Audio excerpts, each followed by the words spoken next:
Hi hello friends, welcome to the G K smart circle YouTube channel. So ಇವತ್ತು ನಾವು ಜನವರಿ 9, 2022 ಪ್ರಚಲಿತ ಘಟನೆಗಳನ್ನು ನೋಡೋಣ. ಸೊ ನಿಮಗೆಲ್ಲ ಗೊತ್ತಿರಲಿ, ನಾನು ಪ್ರತಿದಿನ ಕನ್ನಡದ ಪ್ರಜಾವಾಣಿ ಸೇರಿದಂತೆ ಇಂಗ್ಲೀಷ್ನ ದಿ ಹಿಂದೂ ಪೇಪರ್ ಮತ್ತು ವಿವಿಧ ಪೇಪರ್ನ ಪ್ರಮುಖ ಪ್ರಚಲಿತ ಘಟನೆಗಳನ್ನು ಪ್ರತಿದಿನ ನಿಮ್ಮ ಮುಂದೆ ತರ್ತಾ ಇರ್ತೇನೆ. ಸೊ ಪ್ರತಿಯೊಂದು ಕ್ವಶನ್ನು ತುಂಬ ಇಂಪಾರ್ಟೆಂಟ್ ಆಗಿರುತ್ತದೆ. ವಿಡಿಯೋ ಸ್ಕಿಪ್ ಮಾಡದೆ ಸಂಪೂರ್ಣವಾಗಿ ಈ ವಿಡಿಯೋವನ್ನು ನೋಡಿ. ಹಾಗಾದರೆ ಕ್ವಶನ್ ನಂಬರ್ 1 ನೋಡಿ. ಇದು ಪ್ರಜಾವಾಣಿ ಪೇಪರ್ನ ಪ್ರಮುಖ ಕ್ವಶನ್ ಆಗಿದೆ. ವೆರಿ ಇಂಪಾರ್ಟೆಂಟ್ ಇದು ನೋಡಿ. According to the national statistical office NSO report, what is the India's economic growth rate GDP on 2021-22? ನೋಡಿ, ರಾಷ್ಟ್ರೀಯ ಸಾಂಖ್ಯಿಕ ಕಚೇರಿ NSO ವರದಿಯ ಪ್ರಕಾರ 2021-22 ಸಾಲಿನ ಭಾರತದ ಆರ್ಥಿಕ ಬೆಳವಣಿಗೆ ದರ ಅಥವಾ GDP ಎಷ್ಟು ಇರಲಿದೆ ಅಂತಕ್ಕಂಥ ಮಾಹಿತಿಯನ್ನು ನೀಡಿದೆ ಅಂತ ಕೇಳಿದರೆ, ಸೊ ಅದಕ್ಕೆ ಸರಿಯಾದಂಥ ಉತ್ತರ ನೋಡಿ 9.2% ಒಂದು GDP 2021-22 ಸಾಲಿನಲ್ಲಿ ಭಾರತ ಒಳಗೊಳ್ಳಲಿದೆ ಎಂದು ರಾಷ್ಟ್ರೀಯ ಸಾಂಖ್ಯಿಕ ಕಚೇರಿ ಈ ಮಾಹಿತಿಯನ್ನು ತಿಳಿಸಿದೆ. ಹಾಗಾದರೆ ಪೇಪರ್ ನೋಡೋಣ ಬನ್ನಿ. ನೋಡಿ, ಇದು ರಾಷ್ಟ್ರೀಯ ಸಾಂಖ್ಯಿಕ ಕಚೇರಿ ಅಂದಾಜು ಮಾಡಿದೆ. ಕೋವಿಡ್ ಪೂರ್ವ ಮಟ್ಟ ಮೀರಲಿದೆ GDPಯ ಗಾತ್ರ ಎಂಬತಕ್ಕಂಥ ಮಾಹಿತಿಯನ್ನು ನೀಡಿದೆ. ನೋಡಿ, ಮಾಹಿತಿ ಪ್ರಕಾರ ಭಾರತದ ಆರ್ಥಿಕ ಬೆಳವಣಿಗೆ ದರವು ಅಂದರೆ GDP ಒಂದು ಬೆಳವಣಿಗೆ ದರ ಏನಿದೆ, ಪ್ರಸಕ್ತ ಹಣಕಾಸು ವರ್ಷ ಫೈನಾನ್ಸಿಯಲ್ ಇಯರ್ ಅಂದರೆ 2021-22 ಸಾಲಿನಲ್ಲಿ 9.2% ಆಗಲಿದ್ದು, ಕೋವಿಡ್ಗೂ ಮೊದಲಿನ ಮಟ್ಟವನ್ನು ಮೀರಲಿದೆ ಎಂದು ರಾಷ್ಟ್ರೀಯ ಸಾಂಖ್ಯಿಕ ಕಚೇರಿ NSO ಮಾಹಿತಿಯನ್ನು ಬಿಡುಗಡೆ ಮಾಡಿದೆ. ನೋಡಿ, NSO ಶುಕ್ರವಾರ ಈ ಮಾಹಿತಿಯನ್ನು ಬಿಡುಗಡೆ ಮಾಡಿದೆ. ರಾಷ್ಟ್ರೀಯ ಆದಾಯದ ಮೊದಲ ಸುಧಾರಿತ ಅಂದಾಜಿನ ಪ್ರಕಾರ ಎಲ್ಲ ಕ್ಷೇತ್ರಗಳಲ್ಲಿ ಬೆಳವಣಿಗೆ ಆಗಲಿದೆ ಎಂಬತಕ್ಕಂಥ ಮಾಹಿತಿಯನ್ನು ನೀಡಿದೆ. ಇನ್ನು ಕೃಷಿ, ಗಣಿಗಾರಿಕೆ ಮತ್ತು ತಯಾರಿಕಾ ವಲಯಗಳ ಬೆಳವಣಿಗೆಯಲ್ಲಿ ಸುಧಾರಣೆ ಕಂಡುಬಂದಿದೆ. ಇದರಿಂದಾಗಿ ಈ ಪ್ರಮಾಣದ ಬೆಳವಣಿಗೆಗೆ ಸಾಧ್ಯವಾಗಲಿದೆ ಎಂದು ಅದು ತಿಳಿಸಿದೆ. ನೋಡಿ, ವೆರಿ ಇಂಪಾರ್ಟೆಂಟ್ ಆಗಿರತಕ್ಕಂಥ ಮಾಹಿತಿ ಇಲ್ಲಿ ಏನು ಅಂದರೆ, ಮೇಯ್ನಾಗಿ ಕೃಷಿ, ಗಣಿಗಾರಿಕೆ ಮತ್ತು ತಯಾರಿಕಾ ವಲಯಗಳಲ್ಲಿ ಬೆಳವಣಿಗೆ ಎಲ್ಲಿ ಸುಧಾರಣೆ ಕಂಡಿದೆ. ಕಂಡಿದ್ದರಿಂದಲೇ ಈ GDP ಬೆಳವಣಿಗೆ ಹೆಚ್ಚಾಗಲಿಕ್ಕೆ ಸಾಧ್ಯವಾಗಿದೆ ಎಂಬತಕ್ಕಂಥ ಮಾಹಿತಿಯನ್ನು ಅದು ತಿಳಿಸಿದೆ. ನೋಡಿ, ರಾಷ್ಟ್ರೀಯ ಸಾಂಖ್ಯಿಕ ವರದಿ ಏನಾದರೂ ಬಿಡ್ತು ಅಂದರೆ ಅದು ಎಕ್ಸಾಕ್ಟಾಗಿ ನಮ್ಮ ರಾಷ್ಟ್ರದಲ್ಲಿ ನಡೀತಕ್ಕಂಥ ಆಗು ಹೋಗುಗಳ ಬಗ್ಗೆ ಪ್ರತಿದಿನ ಅದು ಸೆನ್ಸಸ್ ಮಾಡ್ತಾ ಇರುತ್ತೆ. ಈ ಮಾಹಿತಿಯನ್ನು ಅದು ಒಳಗೊಂಡಂತೆ ಕೃಷಿ, ಗಣಿಗಾರಿಕೆ ಮತ್ತು ತಯಾರಿಕಾ ವಲಯಗಳಲ್ಲಿ ಬೆಳವಣಿಗೆಯನ್ನು ಕಂಡಿದೆ ಎಂಬತಕ್ಕಂಥ ಪ್ರಮುಖ ಮಾಹಿತಿಯನ್ನು ಇಲ್ಲಿ ಬಿಟ್ಟಿದೆ. ಇದು ತುಂಬ ಇಂಪಾರ್ಟೆಂಟ್ ನಿಮಗೆ. ಓಕೆ ನೋಡಿ, ಜೊತೆಗೆ ಇದು ಕೊಟ್ಟಂತಹ ಮಾಹಿತಿಯ ಪ್ರಕಾರ ಕೋವಿಡ್ ಸಾಂಕ್ರಾಮಿಕ ಒಂದು ಕಾರಣದಿಂದಾಗಿ 2020-21 ಸಾಲಿನಲ್ಲಿ ಹಣಕಾಸು ವರ್ಷದಲ್ಲಿ ಭಾರತದ GDP -7.3% ಕುಸಿದಿತ್ತು. 2021 ಮೇ 30 ಬಿಡುಗಡೆ ಮಾಡಿದ್ದ ವರದಿಯಲ್ಲಿ GDP ಗಾತ್ರ 2020-21ರಲ್ಲಿ ರೂಪೀಸ್ ನೋಡಿ 135.13 ಲಕ್ಷ ಕೋಟಿಗಳಷ್ಟು ಆಗಲಿದೆ ಎಂದು NSO ಹೇಳಿತ್ತು. ಓಕೆ ಅನ್ನ 2021-22ರಲ್ಲಿ GDP ಗಾತ್ರ 147.54 ಲಕ್ಷ ಕೋಟಿಗಳಷ್ಟು ಆಗಲಿದೆ ಎಂದು ಶುಕ್ರವಾರ ಬಿಡುಗಡೆಯಾಗಿರ್ತಕ್ಕಂಥ ಅದರ ಒಂದು ವರದಿಯಲ್ಲಿ ತಿಳಿಸಿದೆ. ನೋಡಿ, 2021-22ರಲ್ಲಿ GDP ಗಾತ್ರವು 2019-20ರಲ್ಲಿ ಇದ್ದಂತಹ 145.69 ಲಕ್ಷ ಕೋಟಿ ಗಾತ್ರವನ್ನು ಮೀರಲಿದೆ ಅಂತಕ್ಕಂಥ ಮಾಹಿತಿಯನ್ನು ನೀಡಿದೆ. ಅಂದರೆ ಅಷ್ಟೊಂದು GDP ಗಾತ್ರ ಹೆಚ್ಚಾಗಲಿದೆ ಅಂತಕ್ಕಂಥ ಮಾಹಿತಿ. ನೋಡಿ, GDP 9.5% ಬೆಳವಣಿಗೆ ಕಾಣಲಿದೆ ಎಂದು RBI ಇತ್ತೀಚೆಗೆ ಬಿಡುಗಡೆ ಮಾಡಿದೆ. NSO ಕೂಡ ಇದರ ಒಂದು ಅಂದಾಜಕ್ಕಿಂತಲೂ 9.2% ಹೇಳಿದೆ. ನೋಡಿ, ಅದರ 2% ಮಾತ್ರ ಕಡಿಮೆ ಹೇಳಿದೆ NSO. ಓಕೆ, ಸೊ ಇದು RBI ಗಾತ್ರನೂ ಕೂಡ ನಿಮಗೆ ತುಂಬ ಇಂಪಾರ್ಟೆಂಟ್ ಆಗಿರುತ್ತದೆ. ನೋಡ್ಕೊಳ್ಳಿ, ಇದ್ರ ಎಲ್ಲಿ 2 ಸಿಕ್ಕಿದೆ, RBIದು ಕೂಡ ಮತ್ತು NSO ಕೂಡ ಬಿಟ್ಟಿರತಕ್ಕಂಥದ್ದು. ನೋಡಿ, ಇಲ್ಲಿ ಬಿಟ್ಟಿರ್ತಕ್ಕಂಥ ಪ್ರಸಕ್ತ ಹಣಕಾಸು ವರ್ಷದಲ್ಲಿ ತಯಾರಿಕಾ ವಲಯವು 12.5% ಬೆಳವಣಿಗೆ ಕಾಣುವ ಅಂದಾಜು ಮಾಡಲಾಗಿದೆ. ಹಿಂದಿನ ಹಣಕಾಸು ವರ್ಷದಲ್ಲಿ 7.2% ಇಳಿಕೆ ಕಂಡಿತ್ತು. ನೋಡಿ, IHS ಮಾರ್ಕೆಟ್ ಸಂಸ್ಥೆ ಅಂತಕ್ಕಂಥ ಒಂದು ಸಂಸ್ಥೆ ಬರುತ್ತೆ. ಅದು ಏನು ಹೇಳಿದೆ ಅಂದರೆ, ಏಷ್ಯಾದ 2ನೇ ಅತಿ ದೊಡ್ಡ ಆರ್ಥಿಕತೆ ಭಾರತ ಆಗಲಿದೆ ಅಂತಕ್ಕಂಥ ಒಂದು ವರದಿಯನ್ನು ಬಿಡುಗಡೆ ಮಾಡಿದೆ. ವೆರಿ ಇಂಪಾರ್ಟೆಂಟ್ ಆಗಿರ್ತಕ್ಕಂಥ ಮಾಹಿತಿ ಸ್ನೇಹಿತರೆ ಇದು. ನೋಡಿ, ಮಾಹಿತಿಯ ಪ್ರಕಾರ 2020ಕ್ಕೂ ಮೊದಲು ಭಾರತದ ಅರ್ಥವ್ಯವಸ್ಥೆಯು ಜಪಾನ್ ದೇಶವನ್ನು ಹಿಂದಿಕ್ಕಿ ಏಷ್ಯಾದ 2ನೇ ಅತಿ ದೊಡ್ಡ ಅರ್ಥವ್ಯವಸ್ಥೆ ಆಗುವ ಸಾಧ್ಯತೆ ಇದೆ ಎಂದು IHS ಮಾರ್ಕೆಟ್ ಸಂಸ್ಥೆ, ಓಕೆ, ವೆರಿ ಇಂಪಾರ್ಟೆಂಟ್, ನೆನ್ಪಿಟ್ಕೊಳ್ಳಿ ಇದು. IHS ಮಾರ್ಕೆಟ್ ಸಂಸ್ಥೆ ಏನು ಹೇಳಿದೆ, ಭಾರತ 2030, ಇದು ತುಂಬ ಇಂಪಾರ್ಟೆಂಟ್, 2030ಕ್ಕೆ ಭಾರತದ ಅರ್ಥವ್ಯವಸ್ಥೆಯು ಜಪಾನನ್ನು ಹಿಂದಿಕ್ಕಿ ಏಷ್ಯಾದ 2ನೇ ಅತಿ ದೊಡ್ಡ ಅರ್ಥವ್ಯವಸ್ಥೆ ಆಗಲಿದೆ ಅಂತಕ್ಕಂಥ ಮಾಹಿತಿಯನ್ನು ಬಿಡುಗಡೆ ಮಾಡಿದೆ. ಜೊತೆಗೆ ಆಗ ಭಾರತದ ಅರ್ಥವ್ಯವಸ್ಥೆಯು ವಿಶ್ವದ 3ನೇ ಅತಿ ದೊಡ್ಡ ಅರ್ಥವ್ಯವಸ್ಥೆ ಆಗಲಿದೆ ಎಂದು ಕೂಡ ಅದು ಅಂದಾಜಿಸಿದೆ. ಈಗ ಭಾರತದ್ದು ಜಗತ್ತಿನ 6ನೇ ಅತಿ ದೊಡ್ಡ ಅರ್ಥವ್ಯವಸ್ಥೆಯಾಗಿದೆ. ಅಮೆರಿಕ, ಚೀನಾ, ಜಪಾನ್ ಮೊದಲ 3 ಸ್ಥಾನಗಳಲ್ಲಿ ಇವೆ. ಜರ್ಮನಿ ಮತ್ತು ಬ್ರಿಟನ್ ಕ್ರಮವಾಗಿ 4 ಮತ್ತು 5ನೇ ಸ್ಥಾನದಲ್ಲಿವೆ. ಭಾರತ 6ನೇ ಸ್ಥಾನವನ್ನು ಪಡೆದುಕೊಂಡಿದೆ. ಮುಂದಿನ 1 ದಶಕದ ಅವಧಿಯಲ್ಲಿ, ದಶಕ ಅಂದರೆ 10, ಓಕೆ, ಸೊ ಮುಂದಿನ 1 ದಶಕದ ಅವಧಿಯಲ್ಲಿ ಭಾರತದ ಅರ್ಥವ್ಯವಸ್ಥೆಯು ಬೆಳವಣಿಗೆ ದರವು ವಿಶ್ವದ ಅತ್ಯಂತ ವೇಗವಾಗಿ ಬೆಳೆಯುವ ವ್ಯವಸ್ಥೆಗಳ ಪೈಕಿ ಭಾರತ ಕೂಡ ಒಂದಾಗಲಿದೆ ಅಂತಕ್ಕಂಥ ಮಾಹಿತಿಯನ್ನು IHS ಮಾರ್ಕೆಟ್ ಸಂಸ್ಥೆ ಬಿಡುಗಡೆ ಮಾಡಿದೆ. ವೆರಿ ಇಂಪಾರ್ಟೆಂಟ್ ಆಗಿರ್ತಕ್ಕಂಥ ಮಾಹಿತಿ ಸ್ನೇಹಿತರೆ ಇದು. ಸೊ ನೆಕ್ಸ್ಟ್ ಕ್ವಶನ್ ನೋಡೋಣ ಬನ್ನಿ. ನೋಡಿ, ನೆಕ್ಸ್ಟ್ ಕ್ವಶನ್ ವೆರಿ ಇಂಪಾರ್ಟೆಂಟ್ ಆಗಿರ್ತದೆ. ಇದು ಇತ್ತೀಚೆಗೆ ಅತ್ಯಂತ ಸುದ್ದಿಯಲ್ಲಿರ್ತಕ್ಕಂಥ ಕ್ವಶನ್ ಇದಾಗಿದೆ. ಹಾಗಾದರೆ ಕ್ವಶನ್ ಏನಂತ ನೋಡಿ, they Mekedatu project is A dispute in Karnataka and Tamil Nadu. This project is A drinking water project for which city of Karnataka. Very important ಆಗಿರತಕ್ಕಂಥ ಮಾಹಿತಿ. ನೋಡಿ, ಮೇಕೆದಾಟು ಯೋಜನೆ ಕರ್ನಾಟಕ ಮತ್ತು ತಮಿಳುನಾಡಿನ 2 ರಾಜ್ಯಗಳ ವಿವಾದವಾಗಿದೆ. ಈ ಯೋಜನೆ ಅಂದರೆ ಮೇಕೆದಾಟು ಯೋಜನೆ ಕೆಳಗಿನ ಕರ್ನಾಟಕದ ಯಾವ ನಗರಕ್ಕೆ ಕುಡಿಯುವ ನೀರಿನ ವ್ಯವಸ್ಥೆಯ ಯೋಜನೆಯ ದೃಷ್ಟಿಯಿಂದ ಈ ಯೋಜನೆಯನ್ನು ಸ್ಥಾಪನೆ ಮಾಡಲಾಗ್ತದೆ.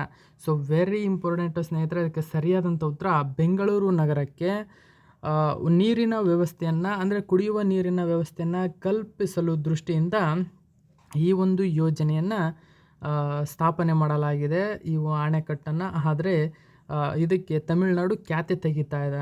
ನೋಡಿ, ಈ ಯೋಜನೆ ಬಗ್ಗೆ ಸಂಪೂರ್ಣ ಮಾಹಿತಿಯನ್ನು ಇವತ್ತು ನಾನು ನಿಮ್ಮ ಮುಂದೆ ಕೊಡ್ತೀನಿ. ನೋಡಿ, ಮೇಕೆದಾಟು ನೀರಾವರಿ ತಜ್ಞ ಕ್ಯಾಪ್ಟನ್ ಎಸ್ ರಾಜಾರಾಮ್ 1924ರಲ್ಲಿ ಒಪ್ಪಿಗೆ ನೀಡಿದ್ದ ತಮಿಳುನಾಡು ಎಂಬತಕ್ಕಂಥ ಮಾಹಿತಿಯನ್ನು ನೀಡಿದೆ. ಇದರ ಮಾಹಿತಿ ನೋಡಿ, ಈ ಮೇಕೆದಾಟು ರಿವರ್ ಎಲ್ಲಿ ಕಂಡು ಬರುತ್ತದೆ ಅಂತ ನೋಡೋದಾದರೆ, ಇದನ್ನು ಯಾವ ನದಿಗೆ ಕಟ್ಟಲಾಗಿದೆ ಅಂತಕ್ಕಂಥದ್ದು ನಿಮಗೆ ತುಂಬ ಇಂಪಾರ್ಟೆಂಟ್ ಆಗಿ ನೆನಪಿರಲಿ. ನೋಡಿ, ಇದು ಕರ್ನಾಟಕ ಸ್ಟೇಟ್ ಆಗಿದೆ, ಇಲ್ಲಿ ತಮಿಳುನಾಡು ಆಗಿದೆ. ಇಲ್ಲಿಂದ ಹರಿದು ಬರ್ತಕ್ಕಂಥದ್ದೇ ಕಾವೇರಿ ನದಿಯಾಗಿದೆ. ಹರಿದು ಬಂದು ಇಲ್ಲಿ ತಮಿಳುನಾಡಿನ ಬಾರ್ಡ್ರಲ್ಲಿ ಇಲ್ಲಿ ಮೇಕೆದಾಟು ಅಣೆಕಟ್ಟಿದೆ. ನೋಡಿ, ಈ ಮೇಕೆದಾಟು ಅಣೆಕಟ್ಟು ಇಲ್ಲಾಗಿದೆ. ಸೊ ಇದು ತಮಿಳುನಾಡು ಮತ್ತು ಕರ್ನಾಟಕದ 2 ರಾಜ್ಯಗಳ ಗಡಿ ಒಂದು ವಿವಾದವಾಗಿದೆ. ಇದು ಕಾವೇರಿ ನದಿಯಾಗಿದೆ. ವೆರಿ ಇಂಪಾರ್ಟೆಂಟ್ ಆಗಿರ್ತಕ್ಕಂಥದ್ದು. ಕಾವೇರಿ ನದಿಗೆ ಇಲ್ಲಿ ಅರ್ಕಾವತಿ ಬಂದು ಸೇರುತ್ತದೆ. ಅಂದರೆ ನೋಡಿ, ಇಲ್ಲಿಂದ ಬರುತ್ತೆ, ಇಲ್ಲಿ ಒಂದು ಅರ್ಕಾವತಿ ನದಿ ಬರುತ್ತೆ. ಸೊ ಈ ಅರ್ಕಾವತಿ ನದಿಯ ಈ ಸಂಗಮ ಸ್ಥಳ ಇದೆ. ಇಲ್ಲಿ ಈ ಅರ್ಕಾವತಿ ನದಿಯ ಸಂಗಮ ಸ್ಥಳ ಇದೆ. ಈ ಸಂಗಮ ಸ್ಥಳದಲ್ಲೇ ಮೇಕೆದಾಟು ಎಂಬತಕ್ಕಂಥ ಒಂದು ಅಣೆಕಟ್ಟನ್ನು ನಿರ್ಮಾಣ ಆಗ್ತಾ ಇದೆ. ಸೊ ಇದಕ್ಕೆ ತಮಿಳುನಾಡು ಖ್ಯಾತೆ ತೆಗಿತಾ ಇದೆ. ನೋಡಿ, ಈ ಒಂದು ಶರಾವತಿ ಯಾವುದು ಕಾವೇರಿ ನದಿಗೆ ಹಾರಂಗಿ ಜಲಾಶಯ ನಿರ್ಮಾಣ ಮಾಡಲಾಗಿದೆ, ಕಬಿನಿ ಜಲಾಶಯ ನಿರ್ಮಾಣ ಮಾಡಲಾಗಿದೆ. ಹೇಮಾವತಿ ರಿವರ್ಗೆ ಅಲ್ಲಿ ಹೇಮಾವತಿ ಅಣೆಕಟ್ಟು ಕಟ್ಟಲಾಗಿದೆ. So very important. ಮಂಡ್ಯ ಮತ್ತು ಅಲ್ಲಿ ಕೃಷ್ಣರಾಜ ಸಾಗರ ಅಣೆಕಟ್ಟನ್ನು ನಿರ್ಮಾಣ ಮಾಡಲಾಗಿದೆ, ಅಂದರೆ KRS ಅದು. ಓಕೆ, ಸೊ ಇಷ್ಟೊಂದು ಅಣೆಕಟ್ಟುಗಳನ್ನು ಒಳಗೊಂಡಿರ್ತಕ್ಕಂಥ ಈ ಕಾವೇರಿ ನದಿಯು ವಿವಿಧ ಅಂದರೆ ಇವೆಲ್ಲ ಏನಿದೆ ಅದರ ಉಪನದಿಗಳಲ್ಲಿ ಕಟ್ಟಿರ್ತಕ್ಕಂಥ ಪ್ರಮುಖ ಜಲಾಶಯಗಳು ಇವಾಗಿವೆ. ಓಕೆ, ಹಂಗೆ ಮುಂದೆ ಬಂದರೆ ಅದು ತಮಿಳುನಾಡು ಬಾರ್ಡ್ರ್ ಕ್ರಾಸ್ ಆಗಬೇಕಾದ್ರೆ ಅಲ್ಲಿ ಮೇಕೆದಾಟು ಒಂದು ಅಣೆಕಟ್ಟನ್ನು ನಿರ್ಮಿಸಲಾಗ್ತಾ ಇದೆ. ಹಾಗಾದರೆ ಸಂಪೂರ್ಣ ಮಾಹಿತಿ ನೋಡೋಣ ಬನ್ನಿ ಇದ್ರದ್ದು.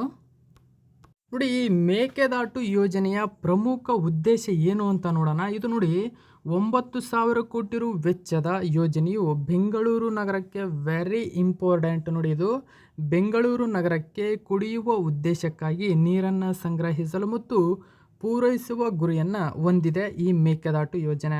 ಬೆಂಗಳೂರು ನಗರಕ್ಕೆ ಮಾತ್ರ ಇದು. Okay, very important. ಈ ಯೋಜನೆಯ ಮೂಲಕ ಸುಮಾರು 400 ಮೆಗಾವ್ಯಾಟ್ ವಿದ್ಯುತ್ ಉತ್ಪಾದಿಸಲು ಕೂಡ ಇದರಲ್ಲಿ ಪ್ರಸ್ತಾಪಿಸಲಾಗಿದೆ. ನೋಡಿ ಈ ಅಣೆಕಟ್ಟು ಕಟ್ಟೋದ್ರಿಂದ ಇಡೀ ಬೆಂಗಳೂರು ನಗರಕ್ಕೆ ಕುಡಿಯುವ ನೀರು ಪೂರೈಕೆಯಾಗುತ್ತದೆ. ಜೊತೆಗೆ 400 ಮೆಗಾವ್ಯಾಟ್ ವಿದ್ಯುತ್ ಉತ್ಪಾದಿಸಲು ಕೂಡ ಸಾಧ್ಯವಾಗುತ್ತದೆ. ಓಕೆ, ಇದನ್ನು ಮೊದಲು ಕರ್ನಾಟಕ ರಾಜ್ಯ ಸರ್ಕಾರವು 2017ರಲ್ಲಿ ಅನುಮೋದಿಸಿತ್ತು.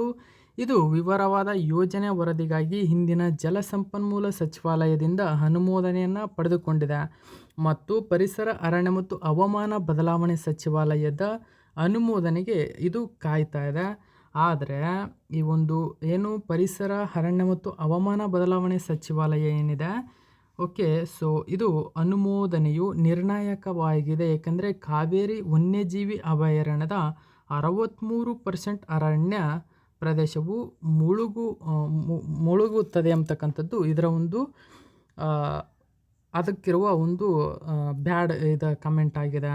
ಓಕೆ, ಇನ್ನು ನೋಡಿ 2018ರಲ್ಲಿ ಈ ತಮಿಳುನಾಡಿಗೆ ನೀರು ಹರಿಸುವುದರ ಮೇಲೆ ಪರಿಣಾಮ ಬೀರುವುದಿಲ್ಲ ಎಂದು ಕರ್ನಾಟಕವು ಹೇಳಿದ್ದರೂ ಸಹ ಯೋಜನೆಯ ವಿರುದ್ಧ ತಮಿಳುನಾಡು ಸುಪ್ರೀಂ ಕೋರ್ಟ್ ಮೆಟ್ಟಲನ್ನು ಏರಿತು.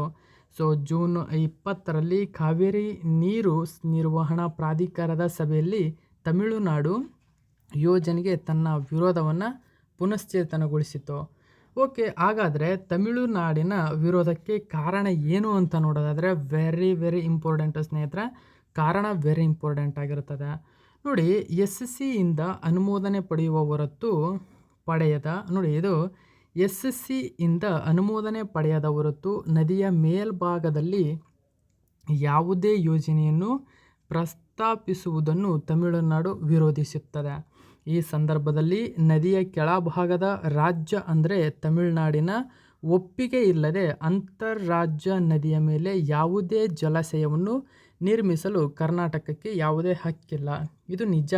ಯಾಕಂದರೆ ಅಂತರ್ರಾಜ್ಯ ನದಿ ನಿರ್ವಹಣೆ ಇದೆ.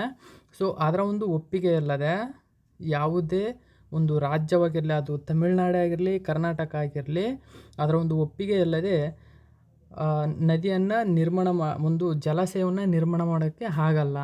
ಅದರ ಒಂದು ಮಾಹಿತಿಯನ್ನು ಇದು ತಮಿಳುನಾಡು 2 ಕಾರಣವನ್ನು ಕೊಟ್ಟಿದೆ. ಹೌದು. ಸೊ SC ಒಂದು ಅನುಮೋದನೆ ಪಡೆಯದ ಹೊರತು ಇದರ ಒಂದು ವಿರೋಧ.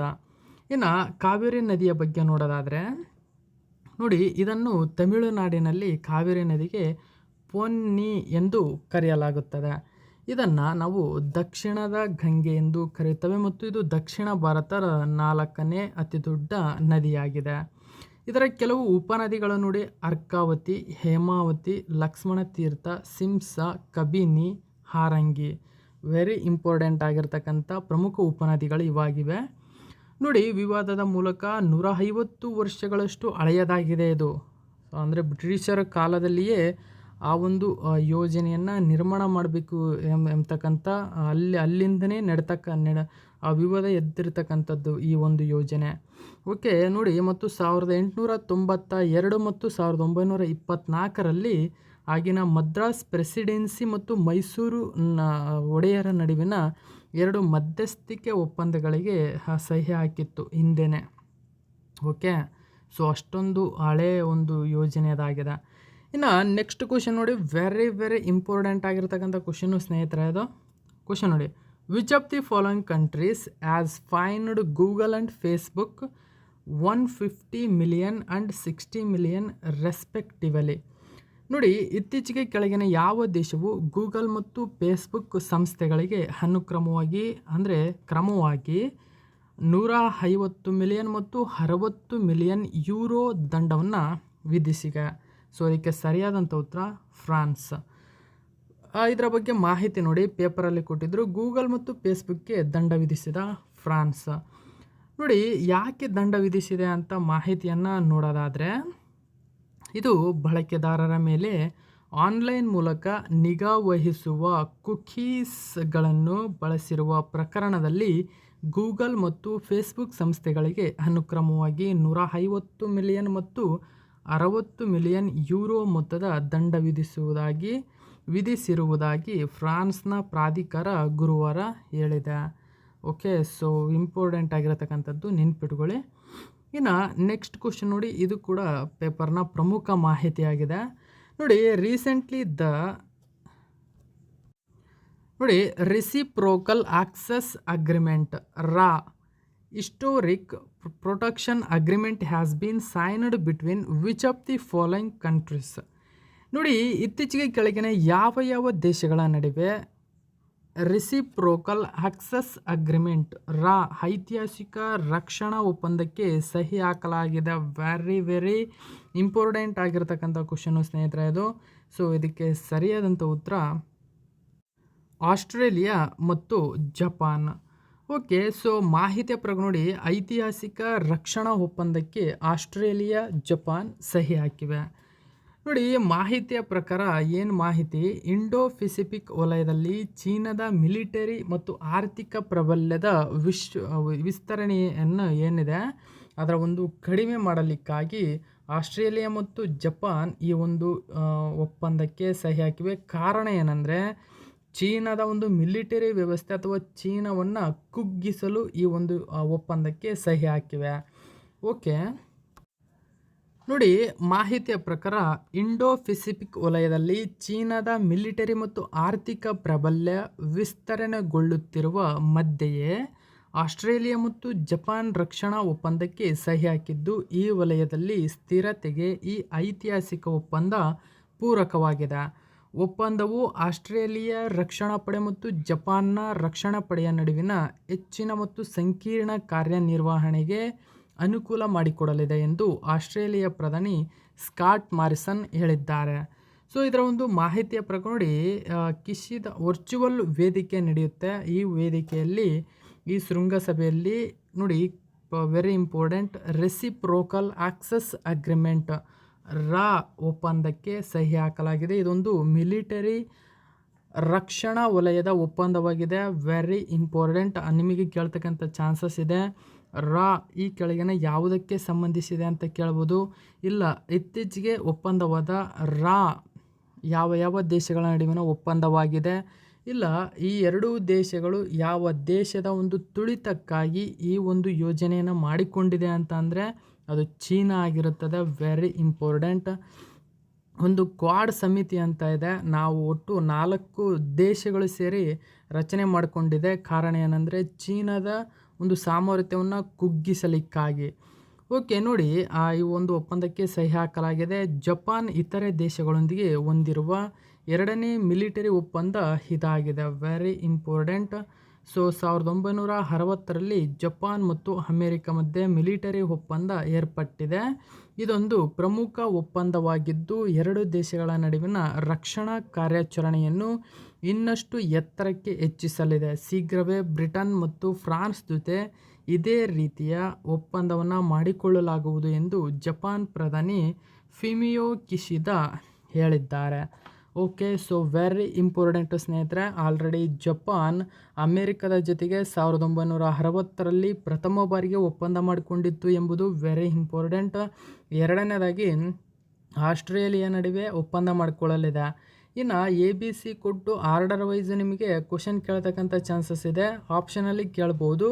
ಬ್ರಿಟನ್ ಮತ್ತು ಫ್ರಾನ್ಸ್ನ ಜೊತೆಗೆ ಮುಂದಿನ ದಿನಗಳಲ್ಲಿ ಒಪ್ಪಂದ ಮಾಡಿಕೊಳ್ಳುವ ಯೋಜನೆಯನ್ನು ಜಪಾನ್ ಹಾಕಿಕೊಂಡಿದೆ ಅಂತಕ್ಕಂಥದ್ದು. ಸೊ ಇದು ಕೂಡ ನಿಮಗೆ ಸರಿಯಾದಂಥ ಉತ್ತರವಾಗಿರುತ್ತದೆ, ನೆನ್ಪಿಟ್ಕೊಳ್ಳಿ.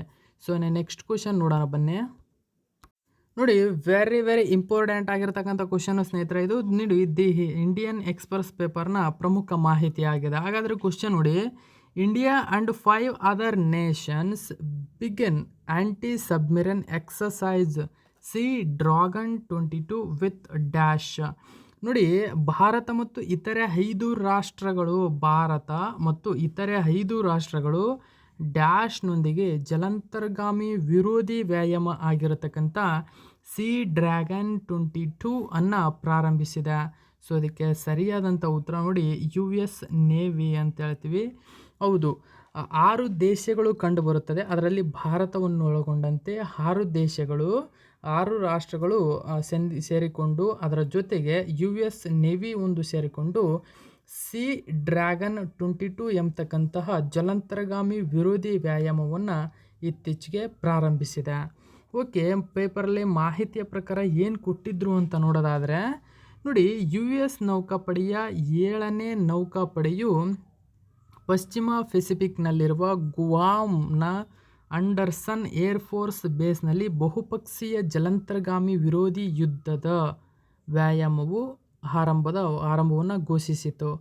ಇದು sea dragon 22 U S, Australia, Canada, Bharat, Japan ಮತ್ತು ದಕ್ಷಿಣ ಕೊರಿಯಾ ಈ ವ್ಯಾಯಾಮದಲ್ಲಿ ಭಾಗವಹಿಸುವ 6 ರಾಷ್ಟ್ರಗಳಾಗಿವೆ. ವೆರಿ ಇಂಪಾರ್ಟೆಂಟ್, ಈ 6 ರಾಷ್ಟ್ರಗಳನ್ನು ತಿಳ್ಕೊಂಡಿರೆ.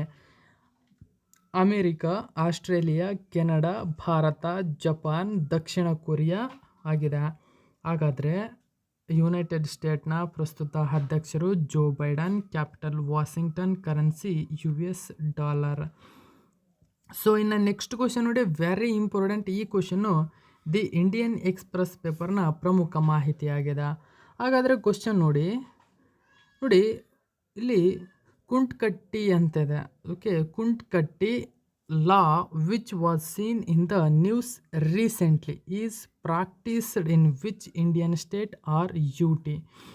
ನೋಡಿ, ಇತ್ತೀಚೆಗೆ ಸುದ್ದಿಯಲ್ಲಿ ಕಂಡುಬರುವ ಕುಂಟ್ಕಟ್ಟಿ, ಓಕೆ, ಕುಂಟ್ಕಟ್ಟಿ ಕಾನೂನನ್ನು ಭಾರತದ ಯಾವ ರಾಜ್ಯ ಅಥವಾ ಕೇಂದ್ರಾಡಳಿತ ಪ್ರದೇಶನಲ್ಲಿ ಅಭ್ಯಾಸ ಮಾಡಲಾಗಿದೆ ಅಥವಾ ಕಾನೂನನ್ನು ಇದೆ? ಇದಕ್ಕೆ ಸರಿಯಾದಂಥ ಉತ್ತರ ನೋಡಿ ಜಾರ್ಖಂಡ್. ಎಸ್, ಜಾರ್ಖಂಡ್ ಇದಕ್ಕೆ ಸರಿಯಾದಂಥ ಉತ್ತರ. ಏನು ಈ ಒಂದು ಇತ್ತೀಚೆಗೆ ಸುದ್ದಿಯಲ್ಲಿದೆ, ಹಾಗಾದರೆ ಈ ಕುಂಟ್ಕಟ್ಟಿ ಎಂಬುದು ಏನು? ಇದರ ಮಾಹಿತಿಯನ್ನು ನೋಡೋಣ ಬನ್ನಿ. ಇಂಡಿಯನ್ ಎಕ್ಸ್ಪ್ರೆಸ್ ಪೇಪರ್ನ ಪ್ರಮುಖ ಮಾಹಿತಿ ಇದಾಗಿದೆ ನೋಡಿ. ಜಾರ್ಖಂಡ್ನ ಒಂದು ಯೋಜನೆ ಇದು ಆಗಿದೆ ನೋಡಿ. ಅಕ್ರಮವಾಗಿ ಮರಗಳನ್ನು ಕಡಿದು ಮಾರಾಟ ಮಾಡುತ್ತಿದ್ದ ಆರೋಪದ ಮೇಲೆ ಕೆಲವು ಗ್ರಾಮಸ್ಥರು ವ್ಯಕ್ತಿಯನ್ನು ಥಳಿಸಿದ್ದಾರೆ. ಕುಂಟ್ಕಟ್ಟಿ ಕಾನೂನನ್ನು ಉಲ್ಲಂಘಿಸಿದ್ದಕ್ಕಾಗಿ ವ್ಯಕ್ತಿಯನ್ನು ಪೊಲೀಸರ ಮುಂದೆ ಜೀವಂತವಾಗಿ ಸುಡಲಾಗಿದೆ. ಈ ಕುಂಟ್ಕಟ್ಟಿ ಪದ್ಧತಿಯು ಬುಡಕಟ್ಟು ಜನಾಂಗದ ಆಧಾರದ ಮೇಲೆ ಭೂಮಿಯನ್ನು ಜಂಟಿ ಹಿಡುವಳಿ ಮಾಡುವ ವ್ಯವಸ್ಥೆಯಾಗಿದೆ.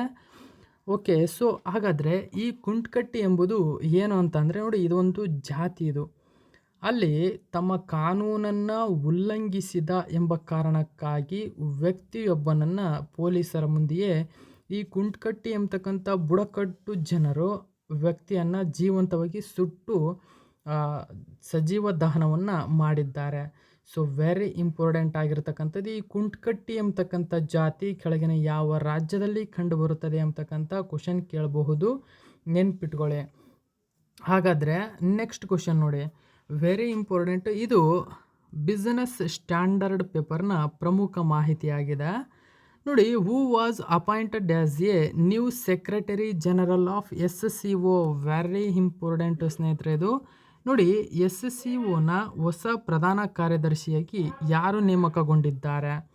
ಸೊ ಇದಕ್ಕೆ ಸರಿಯಾದಂಥ ಉತ್ತರ ಜಾಂಗ್ ಮಿಂಗ್ ಅಂತ ಹೇಳ್ತೀವಿ. ಇಲ್ಲಿದೆ ನೋಡಿ, option number 4 right answer. Zhang Ming ಏನಿದ್ದಾರೆ ಇವರು ಶಾಂಘೈ ಆಪರೇಷನ್ ಬ್ಯಾಂಕ್ ಅಥವಾ ಸಂಸ್ಥೆ ಏನಿದೆ ಇದರ ಹೊಸ ಕಾರ್ಯದರ್ಶಿಯಾಗಿ ನೇಮಕಗೊಂಡಿದ್ದಾರೆ, ಪ್ರಧಾನ ಕಾರ್ಯದರ್ಶಿಯಾಗಿ. ವೆರಿ ಇಂಪಾರ್ಟೆಂಟ್ ಆಗಿರತಕ್ಕಂಥ ಕ್ವಶನ್ ಇದು ನೋಡಿ. Senior Chinese diplomat Zhang Ming takes charge of secretary general of SCO. ನೋಡಿ, SCOನ ಒಂದು ಸಂಘಟನೆ ಇದು. ಈ ಸಂಘಟನೆಗೆ ಭಾರತವು ಕೂಡ ಸದಸ್ಯ ರಾಷ್ಟ್ರವಾಗಿದೆ. Very important. ಹಾಗಾದರೆ ಇದರ ಒಂದು ಮಾಹಿತಿಯನ್ನು ನೋಡಿ. SCOನ ರಾಷ್ಟ್ರಗಳು ಇವಾಗಿವೆ ನೋಡಿ. ಚೀನಾದ ಹಿರಿಯ ರಾಜತಾಂತ್ರಿಕರಾಗಿರತಕ್ಕಂಥ ಜಾಂಗ್ ಮಿಂಗ್ ಅವರನ್ನು ಶಾಂಘೈ ಸಹಕಾರ ಸಂಸ್ಥೆಯ ಹೊಸ ಪ್ರಧಾನ ಕಾರ್ಯದರ್ಶಿಯಾಗಿ ನೇಮಿಸಲಾಗಿದೆ. ಜಾಂಗ್ ಮಿಂಗ್ ಅವರು ಉಜ್ಬೇಕಿಸ್ತಾನದ ಮಾಜಿ ರಾಜತಾಂತ್ರಿಕ ವ್ಲಾಡಿಮಿರ್ ನೊರೋವ್ ಅವರ ಉತ್ತರಾಧಿಕಾರಿಯಾಗಿದ್ದರು. ಇವರು ಡಿಸೆಂಬರ್ 31, 2021ರಂದು ತಮ್ಮ ಅವಧಿಯನ್ನು ಪೂರ್ಣಗೊಳಿಸಿದರು. ಆ ಕಾರಣದಿಂದಲೇ ಜಾಂಗ್ ಮಿಂಗ್ ಅವರು 3 ವರ್ಷಗಳ ಅವಧಿಗೆ ಶಾಂಘೈ ಕೋಆಪರೇಷನ್ನ ಹುದ್ದೆಯಲ್ಲಿ ಮುಂದುವರೆದಿದ್ದಾರೆ. ಹಾಗಾದರೆ ನೋಡಿ, ಶಾಂಘೈ ಸಹಕಾರಿ ಸಂಸ್ಥೆ ಸ್ಥಾಪನೆಯಾಗಿದ್ದು ಜೂನ್ 15, 2001ರಲ್ಲಿ. ಇದರ ಒಂದು ಸದಸ್ಯ ರಾಷ್ಟ್ರಗಳು Kazakhstan, China, Kyrgyzstan, Pakistan, Russia, Tajikistan, Uzbekistan, Bharat ಇದರ ಒಂದು ಸದಸ್ಯ ರಾಷ್ಟ್ರಗಳಾಗಿವೆ. Very important ಆಗಿರತಕ್ಕಂಥದ್ದು. ಇನ್ನು ನೆಕ್ಸ್ಟ್ ಕ್ವಶನ್ ನೋಡಿ, ಈ ಕ್ವಶನ್ನು ದಿ ಹಿಂದೂ ಪೇಪರ್ನ ಪ್ರಮುಖ ಮಾಹಿತಿ ಇದಾಗಿದೆ ಸ್ನೇಹಿತರೆ. ಹಾಗಾದರೆ ಕ್ವಶನ್ ನೋಡಿ, who has been appointed as the ambassador of the LLC legends cricket league? ಯಾರನ್ನು LLC ಲೆಜೆಂಡ್ಸ್ ಲೀಗ್ ಕ್ರಿಕೆಟ್ನ ರಾಯಭಾರಿಯಾಗಿ ನೇಮಿಸಲಾಗಿದೆ? ಸೊ ಇದಕ್ಕೆ ಸರಿಯಾದಂಥ ಉತ್ತರ ಜೋಲನ್ ಗೋಸ್ವಾಮಿ. ಓಕೆ ನೋಡಿ, ಇತ್ತೀಚೆಗೆ ಗೋಸ್ವಾಮಿ ಅತ್ಯಂತ ಪ್ರಚಲಿತದಲ್ಲಿದ್ದಾರೆ.